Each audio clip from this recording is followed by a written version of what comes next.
అనగా అనగా ఒక అడవిలో రామరాజు పిచ్చుక, అతని భార్య యామిని, అతని కూతురు సోని పిచ్చుక కలిసి ఒకచోట నివసిస్తూ ఉండేవారు.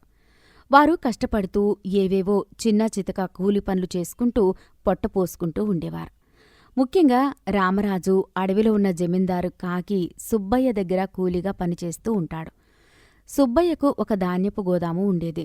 అందులో రామరాజు ధాన్యం బస్తాలు మోస్తూ వాటిని బళ్లలో ఎక్కించే పని చేస్తూ ఉండేవాడు. యామిని చుట్టుపక్కల ఉన్న తోటి ధనవంతుల పక్షుల ఇళ్లలో పాచి పని చేస్తూ వాళ్లు ఇచ్చిన చాలీ చాలని జీతంతో అలా ఇద్దరూ ఇల్లు నెట్టుకొస్తూ ఉండేవారు. అలా ఉండగా ఒకరోజు రామరాజు తన యజమాని సుబ్బయ్యని ఇలా అడుగుతాడు. సుబ్బయ్యగారు, చాలా ఏళ్లనుంచి మీ వద్ద పనిచేస్తున్నా కదా, నాకు కొంచెం జీతం పెంచండి. ఈ ఏడు పండక్కైనా మా ఇంటిదానికి చంటిదానికి కొత్త బట్టలు కొనాలి. వాళ్ళకి బట్టలు కొని చాలా రోజులైంది.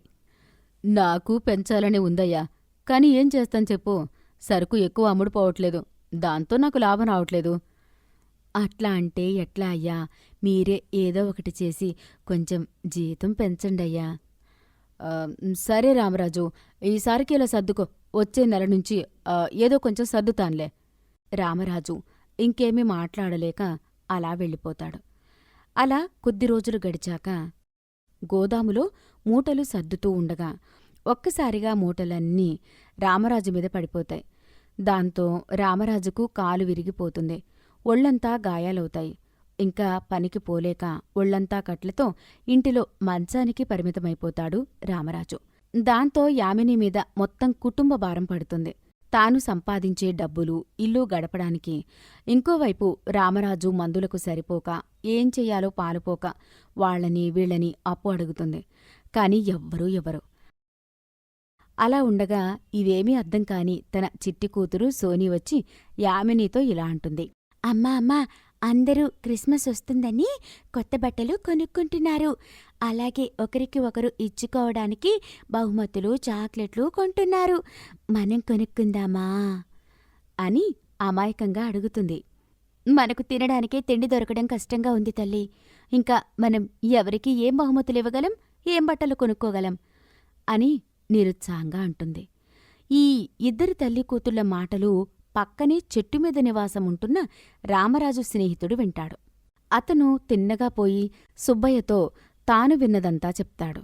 అప్పుడు సుబ్బయ్య మనసులో ఇలా అనుకుంటాడు. నేను రామరాజుకు జీతం పెంచలేదు.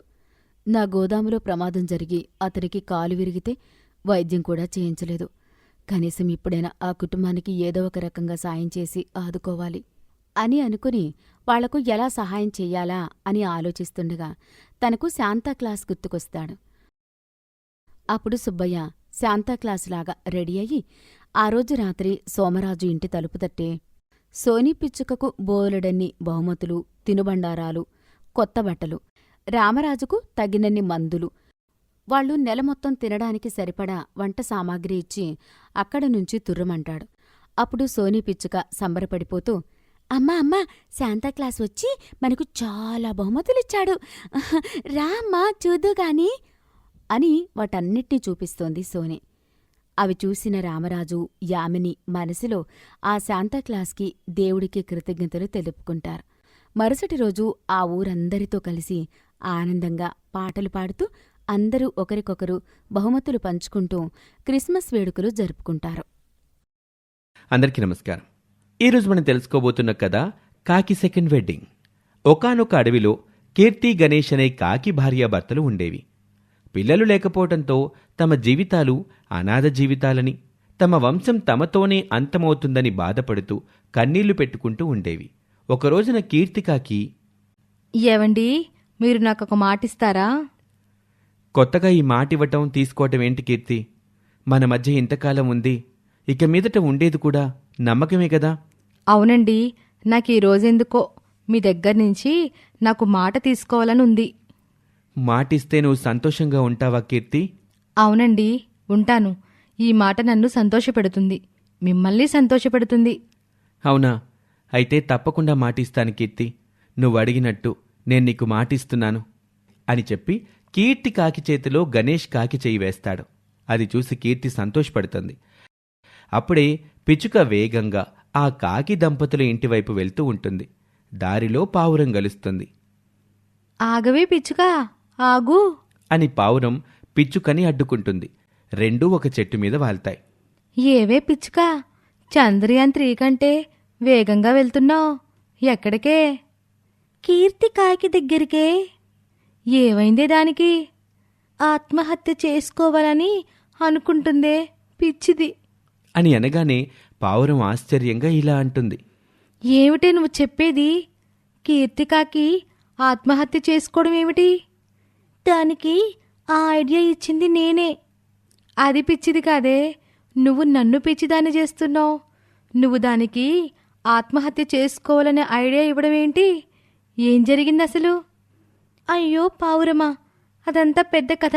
ముందుగా మనం కీర్తికాకి ఇంటికి వెళ్దాం పద. అని పిచ్చుక అక్కడి నుంచి బయలుదేరుతుంది. పావురం కూడా పిచ్చుక వెనకాలే కీర్తికాకి ఇంటివైపు వెళ్తుంది. ఇక కీర్తికాకి పూజ అనే కాకి ఇంటికి వెళ్తుంది. పూజా కాకి ఏమీ మాట్లాడకుండా మౌనంగా ఉంటుంది. పూజ, నేను నీ దగ్గరికి ఎందుకొచ్చానో తెలుసా? తెలుసక్క, నేను మీ ఆయన్ని ఇష్టపడుతున్నాను, ప్రేమిస్తున్నాను. ఆ పెళ్ళైన వాడిని ప్రేమించడం తప్పని చెప్పడానికి వచ్చారని నేను ఊహించగలనక్క. చెప్పడానికొచ్చిన మాట నిజమే చెల్లి. కాకపోతే ప్రేమించడం తప్పని కాదు, ఖచ్చితంగా ఆయన్ని నువ్వు పెళ్లి చేసుకోవాలని.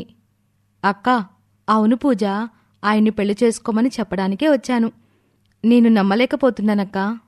నమ్మాలి చెల్లి, నీకు నాకు నమ్మకం కలగాలి కనుకే ఒకరికొకరం మాటిచ్చుకుందాం, సరేనా చెల్లి?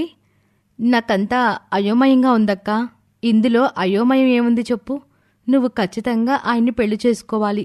చేసుకుంటానని నాకు మాటివ్వు. అలాగే నేను నీకు మాటిస్తున్నాను పూజ. నువ్వు ఆయన్ని పెళ్లి చేసుకున్న తర్వాత నేను మీ జీవితంలోకి రాను. అందుకు నేను మాటిస్తున్నాను అని చెప్పి తన చేతిని ముందుకు చాపుతుంది. పూజ కాకి ఆలోచిస్తూ ఉంటుంది. నేనిప్పట్లో ఇంటికి రాను. నువ్వెళ్ళి ఆయన తీసుకొని పెళ్లి చేసుకొని ఇంటికి రా. ఆయన ఏమంటాడో ఏమోనక్కా. నాకవన్నీ చెప్పకు చెల్లి, మాటిచ్చావు. నేను వెళ్ళిపోతున్నాను. ఆయన దగ్గరికి వెళ్ళి పెళ్లి చేసుకొని రా అని చెప్పి అక్కడి నుంచి కీర్తికాకి వెళ్ళిపోయింది.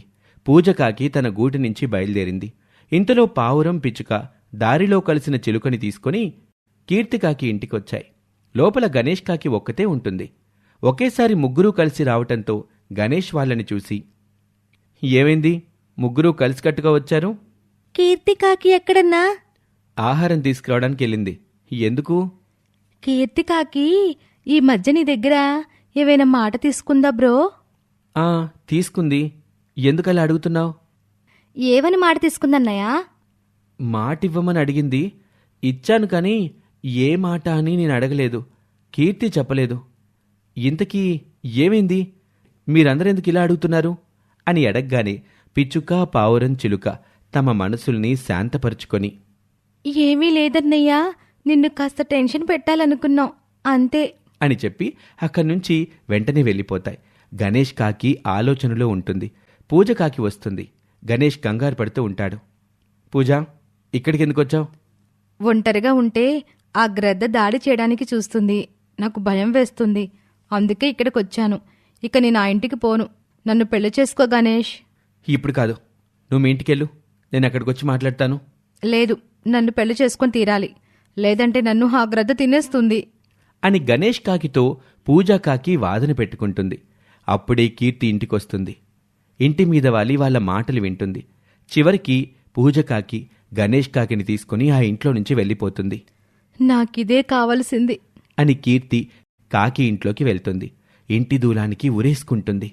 గణేష్ కాకి, పూజ కాకి పెళ్లి చేసుకుని ఇంట్లోకొస్తారు. దూలానికి ఉరేసుకొని ఆత్మహత్య చేసుకున్న కీర్తి వేలాడుతూ కనిపిస్తుంది వాళ్ళిద్దరికీ. పూజ కాకి గట్టిగా ఏడుస్తూ ఉంటుంది. పిచ్చుక, పావురం, చిలుక అక్కడికొస్తాయి. కిటికీ దగ్గర నిలబడి కన్నీళ్లు పెట్టుకుంటాయి. ఏడుస్తున్న గణేష్ కాకి కీర్తికాకి చేతిలో ఉన్న కాగితం కనిపిస్తుంది. ఆ కాగితం తీసి చదువుతుంది. ప్రియమైన శ్రీవారికి, నాకు పిల్లలు పుట్టరని తెలిసి మనం ఎంతగానో బాధపడ్డాం. లోపం నా దగ్గరుంది, కానీ మీ దగ్గర లేదు. వంశం పిల్లలు లేక మనతోనే ఆగిపోవటానికి నేను ఒప్పుకోను. అందుకే మీరు పూజని పెళ్లి చేసుకోండి. మీరు నాకు మాటిచ్చారు, మర్చిపోవద్దు. మొదటి భార్య బ్రతికుంటే రెండో పెళ్లి చెల్లదని నేను పిచ్చుక ద్వారా తెలుసుకున్నాను. అందుకే నేను వెళ్ళిపోతున్నాను. మీ ఇద్దరూ సంతోషంగా ఉండండి అని ఆ ఉత్తరంలో ఉన్నది చదువుతూ గణేష్ ఏడుస్తూ ఉంటాడు. ఇక పక్షులన్నీ కలిసి కీర్తి కాకి యొక్క అంత్యక్రియలు పూర్తి చేస్తాయి. గణేష్ కాకి, పూజ కాకి కీర్తిని తలుచుకుంటూ సంతోషంగా కాపురం చేసుకుంటూ ఉంటాయి. ఇది వాల్టి కథ. మరొక కథతో మళ్ళీ కలుద్దాం. అంతవరకు సెలవు. నమస్తే.